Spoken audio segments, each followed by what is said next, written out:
January 23, 1987. Emily's research leads her to the true origin of the curse. It was not the land or the house that was cursed, but the Blackwood family itself. The curse can only be broken by an act of selflessness, something Lord Blackwood could never achieve. Emily realizes that to break the curse, she must be willing to sacrifice herself for the souls trapped in the manor. January 24, 1987. With newfound resolve, Emily prepares to perform the final ritual. She gathers the necessary items from the hidden room and returns to the drawing room. As she begins the ritual, the house shakes violently, and the spirits of the trapped souls appear around her, watching in silence. Lord Blackwood's spirit tries to stop her, but Emily is determined. January 25, 1987. As the ritual reaches its climax, Emily feels a searing pain in her chest. She knows that this is the moment of sacrifice. Instead of giving in to the darkness, she focuses on the memories of those who have suffered because of the curse. With her last breath, she channels all her energy into breaking the curse, releasing the trapped souls. January 26, 1987. Emily awakens on the floor of the drawing room. The air is still, and the oppressive atmosphere of the house is gone. She realizes that the curse has been broken, and the spirits are finally at peace. The house, once filled with darkness, now feels empty and lifeless. Emily feels a sense of relief, knowing that she has freed the souls and ended the cycle of torment. January 27, 1987. With the curse lifted, the roads and gates are no longer blocked. Emily gathers her belongings and leaves Blackwood Manor. As she drives away, she glances back at the mansion, now a shell of its former self. She knows that she will never forget the horrors she witnessed, but she also feels a sense of closure. January 28, 1987. However, she still feels the lingering presence of the manor in her mind. Emily occasionally dreams of the house, but instead of fear, she now feels a deep sense of sorrow for the souls that were once trapped there. She channels these emotions into her writing, ensuring that the story of Blackwood Manor is never forgotten. February 15, 1987. Weeks later, Emily receives an unexpected visitor at her home, a man claiming to be a distant relative of Lord Blackwood. He thanks her for breaking the curse and freeing his ancestors, but as he leaves, he hands her an old, ornate key. He tells her it was found in the ruins of the manor after her departure, and that it may unlock something important. February 20th, 1987. Intrigued, Emily returns to Blackwood Manor with the key. The house, now abandoned, feels different, lighter, yet still filled with secrets. She searches the manor and eventually discovers a hidden chamber behind the drawing room, sealed for decades. Inside, she finds a collection of letters, artifacts, and a portrait of a woman who looks strikingly like her. The letters reveal that the woman, Eliza Blackwood, was an ancestor who tried to break the curse but failed. March 1, 1987. Emily realizes that she is a descendant of the Blackwood family, destined to finish what her ancestor started. The portrait of Eliza seems to watch over her as she reads the final letter, which speaks of hope and redemption. Emily takes the portrait and the key, vowing to protect the legacy of her family and ensure that the curse never returns. The story ends with her sealing the hidden chamber, locking away the dark history of Blackwood Manor for good. March 1, 1987. Emily leaves the manor one final time, knowing that its secrets are safe. She feels at peace, having closed a chapter on her family's dark past.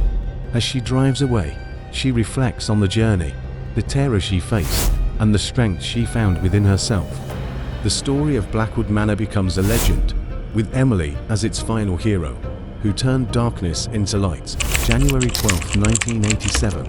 The story begins on a cold winter evening in 1987. A young historian, Emily, arrives at the infamous Blackwood Manor, a sprawling Victorian mansion in the remote town of Ravenswood. Emily has been hired to catalogue the estate's vast collection of antique books and artifacts. The moment she steps inside, a chilling breeze and the faint sound of whispers greet her. The house is dark, with only a few flickering candles illuminating the grand hallway. January 13, 1987. As Emily begins her work, she uncovers a series of diaries belonging to the mansion's previous owner, Lord William Blackwood. Emily is intrigued, but dismisses these as mere superstitions. January 14, 1987. That night, Emily is awakened by the sound of the haunting melody tuned in the diaries. The melody is coming from the grand piano in the drawing room.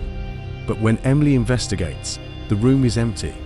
The temperature drops suddenly, and she sees a shadowy figure in the corner of the room. The figure vanishes as quickly as it appeared, leaving Emily terrified. January 15, 1987. Determined to uncover the truth, Emily delves deeper into the diaries. She learns that Lord Blackwood was obsessed with the occult and conducted strange rituals in the mansion. The more she reads, the more the lines between reality and the supernatural blur. Emily starts experiencing vivid nightmares of being chased by a faceless entity. January 16, 1987. Emily decides to hold a séance, hoping to contact Lord Blackwood's spirit.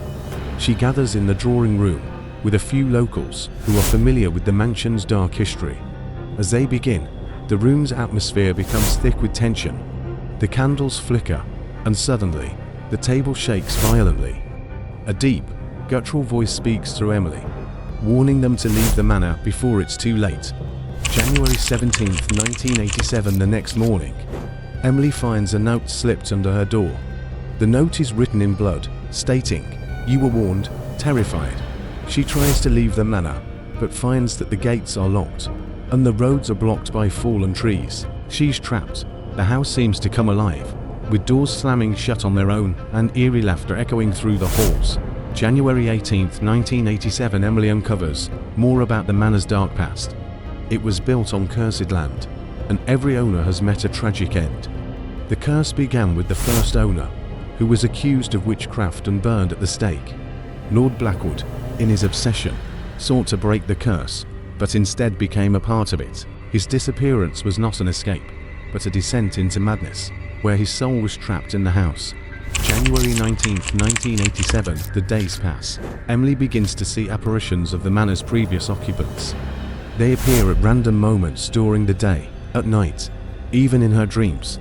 These spirits seem tormented, reliving their last moments over and over again. Emily realizes that they are not just ghosts. They are trapped souls, bound to the house by the curse.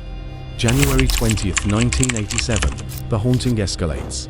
Emily starts losing track of time, her reality blending with the past.